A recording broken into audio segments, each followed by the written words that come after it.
या क्षणाची breaking news आहे। विधान परिषदेमध्ये अनिल परब आणि शंभूराज देसाईंमध्ये जुंपली आहे। शंभूराज देसाई मंत्री असताना गद्दारी करत होते असं परबांनी म्हटलेलं आहे।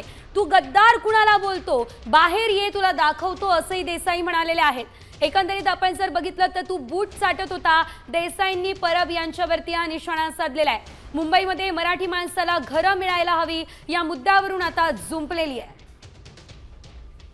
की बाबा आम्ही सकारात्मक कायदा आणतो, या बाबतीतला कायदा आणल्याशिवाय हे होणार नाहीये, मराठी माणसाला न्याय मिळणार नाही। समिती करा आणि आमचं एवढंच म्हणणं आहे की या संदर्भात सकारात्मक असेल कायदा आणतो जरी सांगितलं तरी मराठी माणसाला एक दिलासा मिळेल, कारण मराठी माणसाचं लक्ष या अधिवेशनाकडे लागलेलं असतं की आमच्या संदर्भातले काय प्रश्न विचारले जातात।